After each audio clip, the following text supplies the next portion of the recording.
Hello दोस्तों, उम्मीद है आप लोगों का दिन अच्छा जा रहा है। आज हम बात करने वाले हैं स्मार्ट इन्वेस्टर्स की। और स्मार्ट इन्वेस्टर्स ऐसे ग्लोबल अनसर्टन टाइम्स में कैसे डिसीजंस लेते हैं, कैसी साइकोलॉजी रखते हैं। तो पहले तो समझ लें कि global uncertainty basically comes from events that disrupt market and investor confidence. तो इस वीडियो के एंड में आपको मैं ऐसी कुछ गलतियां बताऊंगा जो इन्वेस्टर्स करते हैं, जो आपका पोर्टफोलियो कम्प्लीटली ख़राब कर सकती हैं। तो ध्यान ज़रूर देना है इस वीडियो पे।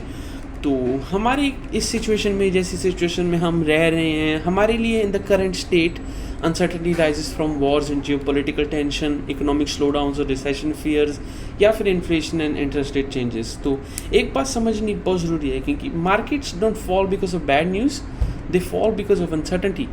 तो बैड न्यूज़ की वजह से मार्केट नहीं गिरती। मार्केट इसलिए गिरती है क्योंकि लोगों को या इन्वेस्टर्स को पता नहीं कि आगे क्या होना है, because of the uncertainty of the future. इसलिए मार्केट्स गिरती हैं। तो मार्केट्स ऐसे रिएक्ट करते हैं कि जो इन्वेस्टर्स होते हैं वो पैनिक कर जाते हैं, वो सेल करते हैं। इसकी वजह से वॉलेटिलिटी इंक्रीज़ हो जाती है काफ़ी मार्केट में, और इसके in turn risky assets drop first. तो जो रिस्की एसेट्स होते हैं उनमें से इन्वेस्टर्स अपना पोर्टफोलियो या पोजीशंस एग्जिट कर लेते हैं, moving their assets to safer assets जैसे। तो एट द सेम टाइम हमको समझना ज़रूरी है कि जो ग्लोबल अनसर्टनिटी होती है या किसी भी तरह की अनसर्टनिटी, उसमें कहीं ना कहीं एक अपॉर्चुनिटी हिडन होती है। तो एक स्मार्ट इन्वेस्टर उस अपॉर्चुनिटी को ढूंढता है। तो अनसर्टनिटी के टाइम्स में एक स्मार्ट इन्वेस्टर स्ट्रॉन्ग और स्टेबल कंपनीज ढूंढता है। इसका मतलब ये है कि आपको क्वालिटी की कंपनी उठानी है, क्योंकि ऑल दो कुछ कंपनी स्ट्रॉन्ग भी होती हैं, फिर भी कभी कभी मार्केट क्रैश का डाउनवर्ड प्रेशर इतना होता है कि अच्छी अच्छी कंपनीज भी सर्वाइव नहीं कर सकती। तो इसलिए आपको बहुत ज़्यादा क्वालिटी की कंपनीज ढूंढनी है। Second of all, businesses with consistent cash flow. ये भी पॉइंट घूम के फिर से क्वालिटी पे आ जाता है, क्योंकि businesses with consistent cash flow are very quality businesses. और तीसरा पॉइंट है undervalued stock trading below intrinsic value. ये एक वैल्यू इन्वेस्टिंग का पॉइंट है कि आपको अच्छे अच्छे स्टॉक्स डिस्काउंटेड प्राइस पे मिल रही है। तो इसका की प्रिंसिपल आपको अनसर्टन टाइम्स में ये रखना है कि आपको क्वालिटी और वैल्यू के स्टॉक्स खरीदने हैं, ताकि आपको लॉन्ग टर्म एडवांटेज मिल सके। तो कुछ मैं आपको एरियाज दे सकता हूँ जहाँ पे आप अपनी रिसर्च कर सकते हो। अगेन, ये इन्वेस्टमेंट एडवाइस नहीं है, क्योंकि मैं सेबी ऑथराइज नहीं हूँ। तो मैं सिर्फ आपको एडवाइस दे रहा हूँ कि अगर आपको रिसर्च करनी है या फिर नैरो डाउन करना है एरियाज, आप इस एरियाज में देख सकते हो। तो consumer staples, essential goods, at the end of the day everybody is going to buy the essential goods.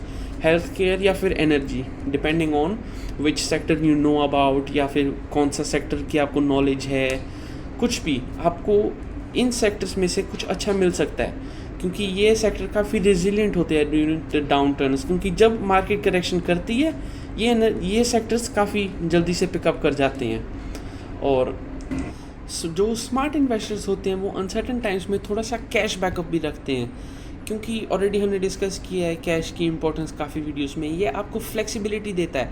मैं ये नहीं कह रहा कि आप अपनी पोजीशंस एग्जिट करके कैश में पैसा रखो, नहीं। आपको अनसर्टन टाइम से पहले आपके पास एक इमरजेंसी फंड होना चाहिए कैश का। ये ही जो आपका इमरजेंसी कैश फंड होगा, ये आपको फ्लेक्सिबिलिटी देगा। क्योंकि अगर आपकी पोजीशंस बनी हुई है, मार्केट ख़राब है और आपकी सारे स्टॉक्स लगा लो आपकी परचेस प्राइस से नीचे घूम रहे हैं, तो लॉस खाने की बजाय ऐसे टाइम में आपका इमरजेंसी फंड आपके काम आएगा।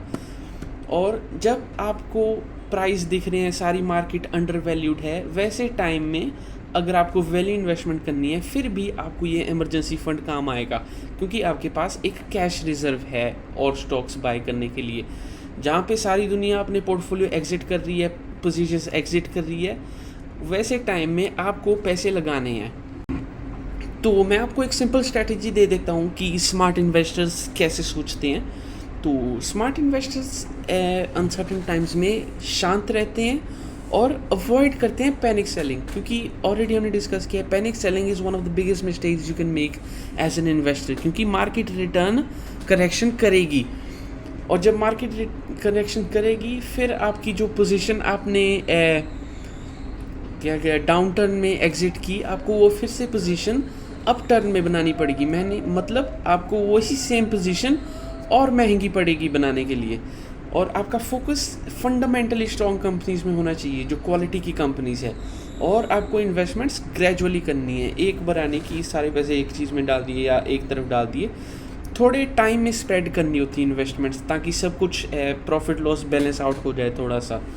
कभी आपने डाउन टर्न में खरीद ली, कभी अप टर्न में, ऐसे ही थोड़ा सा क्या कहते हैं, ओपनिंग पोजीशंस बैलेंस आउट हो जाती है। और जो हमारा काफ़ी इम्पोर्टेंट पॉइंट है वो है कि आपको keep some cash ready for opportunities. Already हमने डिस्कस किया है कि मार्केट अनसर्टेनिटी में अपॉर्चुनिटीज़ अनलिमिटेड होती है, अगर आप देख सकते हैं उनको। तो ऐसे समय के लिए आपके पास एक छोटा सा कैश रिजर्व चाहिए आपके पास। तो एक जो स्मार्ट इन्वेस्टर होता है वो लॉन्ग टर्म की सोचता है, ना कि शॉर्ट टर्म की है कि आज क्या हो गया, कल क्या हो गया मार्केट में। लॉन्ग टर्म इन्वेस्टर 5 साल की सोचता है कि 5 साल में मार्केट यहीं होगी या ऊपर होगी, वैसे सोचना है आपको। और trying to perfectly time the market, ये आपको कुछ भी टाइम करने की ज़रूरत नहीं है कि मार्केट जाएगी और नीचे जाएगी और नीचे जाएगी। आपको जहाँ पे सही लगता है वहाँ पे इन्वेस्टमेंट कर दो, क्योंकि eight the end of the day ऐसा आज तक कोई भी इन्वेस्टर नहीं हुआ कि उसने हर जो परचेज इन्वेस्टमेंट में की वो परफेक्ट टाइम पे की।